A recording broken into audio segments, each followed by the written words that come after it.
আসসালামু আলাইকুম এভরিওয়ান। তো আজকে সকালে ঘুম থেকে উঠে আমার পছন্দের একটা খাবার, সেটা হচ্ছে নেহারি বা গরুর পায়া। তো আর সাথে ছিল কিনা পরোটা। আজকে পরোটা ঘরে বানানো হয়নি, যেহেতু নেহারিটা রান্না করতে খুবই সময় লাগে, অনেক সময় সাপেক্ষের ব্যাপার। এই জন্য আজকে কিনা পরোটা আর নেহারি বা গরুর পায়া খেতে অনেক মজার ও দুর্দান্ত ছিল। তো নাস্তা খাওয়া শেষ করে রান্নাবান্নার আয়োজন, ডিম ভুনা করলাম আপনাদের ভাইয়ার জন্য, সে মাছ খাবে না, তো তার জন্য ডিম ভুনা। আর এদিকে আমি আমড়া ডাল রান্না করলাম। জানি না আপনারা কেউ আমড়া ডাল রান্না করে খান নাকি, কিন্তু অবশ্যই একদিন ট্রাই করে দেখবেন, খেতে কিন্তু বেশ মজা লাগে।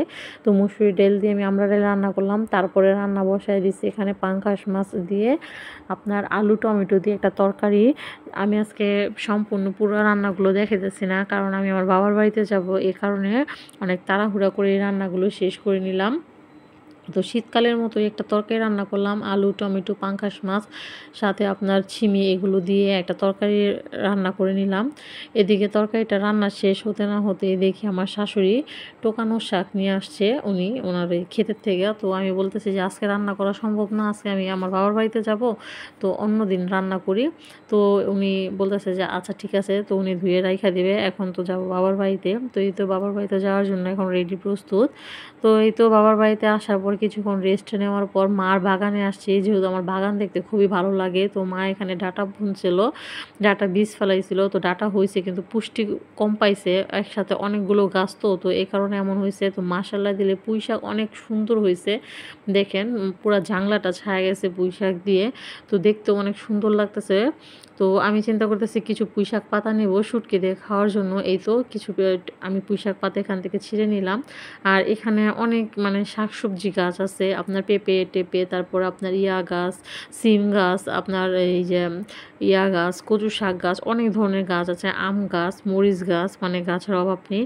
তো এখান থেকে আমি তারপর আবার কিছু পাতা নিতেছি, আমি এখানে ডাঁটা নেব না, ডোগা নেব না, পাতাই নেব। তো এই তো পুঁই শাক পাতা নিতেছি, দেখে অনেক সুন্দর লাগতেছে, অনেক সবুজ সবুজ বড় বড় সুন্দর সুন্দর পাতা।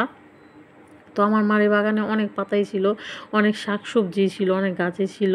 তো যাই হোক, তো এদিকে নেওয়ার পরে আমি বলে শেষ করতে পারবো না, অনেকগুলো ছিল। এদিকে ভুট্টা খেতে সুন্দর ভুট্টাও হয়েছে। আর এই ভুট্টার এটাকে আমি কি বলে, আমার কাছে এটা ভুট্টার সুতা কিংবা চুলের মতো মনে হয় দেখতে, কতটা সুন্দর দেখেন, পুরো একেবারে সুতার মতো বা চুলের মতো, এটা ভুট্টার চুল বলি আমি। তো যাই হোক, ভুট্টা এখনও বড় হয় নাই, ভুট্টাগুলো আপনার ছোট ছোট হইতেছিল, ভালো করে পরিপক্ক হয় নাই। তো কি আর করা, ভালো করে পরিপক্ক হয়নি, তো এখন তার নেওয়া যাবে না। তো দেখতে সুন্দরই লাগতেছিল ভুট্টা ক্ষেতটা।